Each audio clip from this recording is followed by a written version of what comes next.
Hello everybody and welcome to another video. In this video we're going to be looking at the new World Eaters Detachment. Is it any good? Is it viable? Is it going to be something that you're going to use? Let's jump in and see if Grotmus has given us a banger.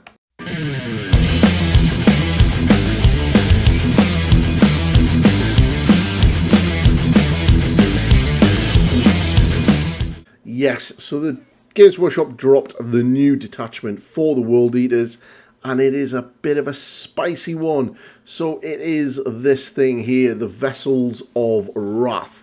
So basically what this does is it replaces your +1 strength and +1 attack on the charge with this new Wrath of Khorne ability, and it's pretty good, I will have to admit. Now it depends on the size of your game, so if you're playing a 2,000 point match you will get 3 units to choose from to basically pick to get this buff, and those are as following. So at the start of your battle round, after activating your Blessings of Khorne, so you play your Yahtzee and you pick your little 2 buffs, you can select 1 or more models from your army from those listed below, including models that are embarked in a transport, as follows. So World Eater characters, excluding epic heroes. We're going to touch onto that in a little bit. 8-bound champion, exalted 8-bound champion, the Khorne Berserker champion, and the World Eater Terminator champion. So basically you pick the unit champion and the unit gets this buff. You can select obviously the number, so 2,000 point game you can have a maximum of 3 units. So they all get the same buff, okay, so you all get it.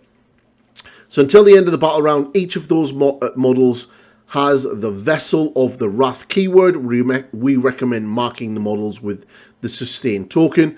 Then select 1 Blessing of Khorne that is not currently active for your army, and until the end of the battle round, that Blessing of Khorne is active for the Vessel of Wrath units from your army, in addition to any others that are currently active. So this means that you can essentially roll your dice, pick your 2 that you're going to get for the round anyway, and then pick 3 units and pick another one. So what could you do? Well, you could go, I want my exalted, or my exalted 8-bound to run and charge, because you didn't get that treble of the dice that you need to get that at the initial. So you're then able to take those 3 units and run and charge them, including all of the other buffs. So this gives you so much more options when it comes to actually playing the game. Now, yes, you are losing that +1 strength and +1 attack on the charge, but you are kind of gaining a whole lot more. I think this is pretty powerful. I think it's quite nice. Now, in regards to the epic heroes part, you can't do this on Angron, obviously. But if Khan or the Lord Invocatus is in a unit of Berserkers or 8-bound, and you target that unit champion for that unit, even though those epic heroes are in that unit, they then will also get these buffs. So you can have a unit of 10 Berserkers, or however many Berserkers you want, have Khan the Betrayer in there, give them that buff to run and charge, so he is also running and charging too. Really, really, really, really cool. Yeah, I think this is pretty solid and quite nice actually. Now, you've got some really cool enhancements as well. So you've got the Arc Slaughterer for 25 points. I really like this one, especially on a Master of Executioners. So World Eaters model only, improve the armor penetration characteristic on melee weapons equipped by 1. That means he's now up to 3. And if he's the Vessel of Wrath, improve his damage characteristics by 1 as well. So he's got a -3 AP weapon with a damage 3 weapon, and you're going to throw him into a unit and he's going to get all of the other buffs, potentially running and charging as well. That is just so nuts. Then you've got Vox Diabolicus. So this is kind of interesting because you're going to get CP. So you give it to a World Eater model, and each time the bearer's unit destroys an enemy unit with a melee attack, you roll a d6 and add 1 to the result. If it's a Vessels of Wrath unit, and on a 4+, you get a CP. So essentially, you could get a CP on a 3+ if your Vassals of Wrath unit kills an enemy unit while you've got this enhancement, which is pretty good. Nice little CP farm going on there. Then you got the Avenger's Crown, so models only. If the bearer is destroyed by a melee attack but it has not yet fought, you basically get to fight on death on a 2+. Really, really cool. And that's kind of scary. And it's pretty cheap as well for only 15 points. And then you've got Gateways to Glory. So this is for a World Eater's Demon Prince or a World Eater's Mountain model. So the Lord on Juggernaut. Each time this bearer makes a normal, advance, or charge move, it can move through other models, terrain features, and when done so, it can move through engagement range with models, but can't end a normal move or an advanced move within engagement range. One of the things that you should really take off from that enhancement is the fact that you're going to be able to move through walls with that Juggernaut. So it does mean that even your Demon Prince is going to be able to either run through them if he doesn't have the wings, or that Lord on Juggernaut is going to be able to run through buildings with his Berserkers, which is kind of nice. I think that's pretty good, and gives you a little bit more tactical flexibility on the table. Now, your stratagems, as always, we have 6 stratagems, all numbering at least 1 CP. And you've got the first one, Aspire to Infamy, so Khorne Berserker unit or a Jackal unit from your army that has been selected in this phase that is within 8 inches of one or more friendly World Eaters heroes or characters. Until the end of the phase, improve the strength and armor penetration characteristic on melee weapons equipped by non-character models in your unit by 1, which is quite nice. +1 strength, +1 armor pen. Yes, again, you're not getting the other detachments bonuses, but you're able to pay a CP in the fight phase and get this anyway, which is quite nice. Then overshadowed by non-fight phase, 1 World Eater's Infantry, World Eater's Mounted, or World Eater's Demon Prince unit from your army, and until the end of that phase, each time a model in your unit makes an attack that targets a monster or vehicle unit, you can re-roll the wound rolls. Pretty cool. You really need to take that Land Raider down. Let's pop that there. Glory of Dedication. So fight phase, just after a World Eater's unit in your army has fought, if 1 or more enemy models was destroyed as a result, basically select the objective you control that until the end of the range.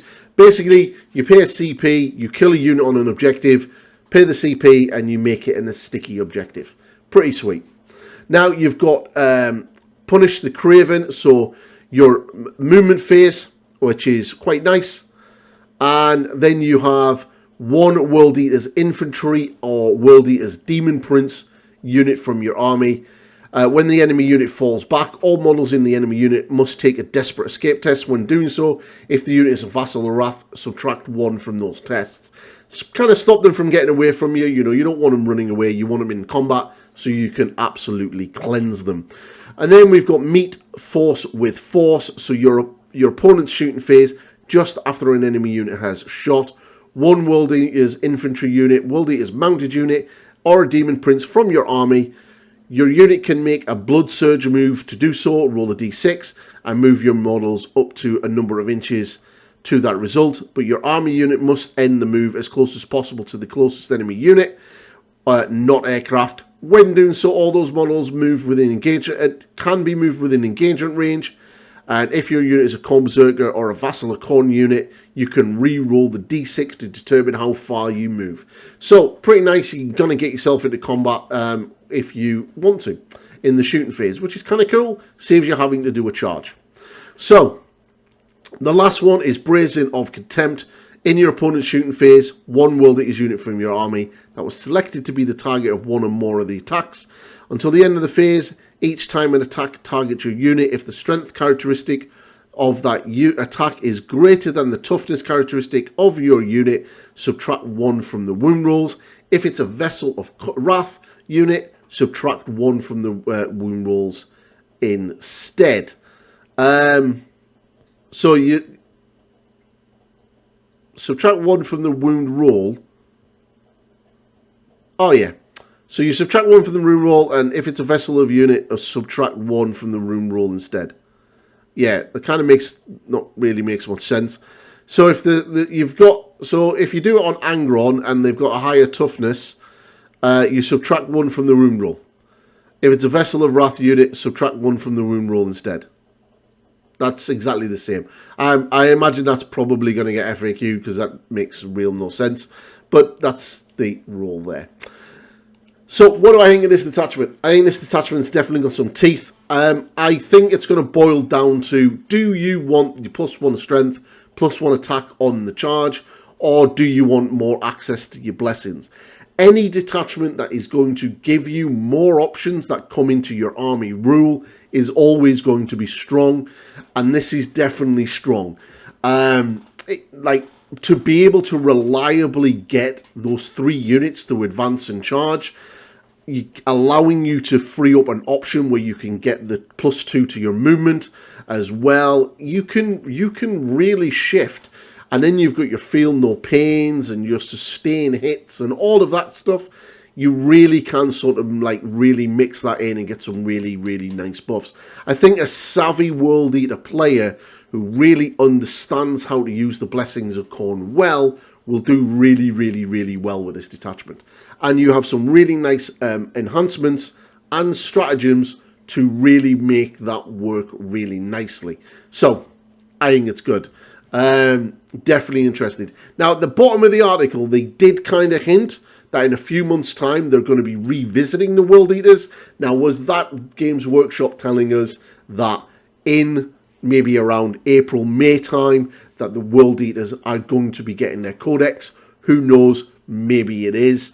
Very exciting to see. Hopefully we'll get a roadmap in the beginning of January to see what is coming after the Adeptus Astra Militarum, the Eldar and the Knights, because we still don't know what's coming after that. But it should be really awesome. But that's the video.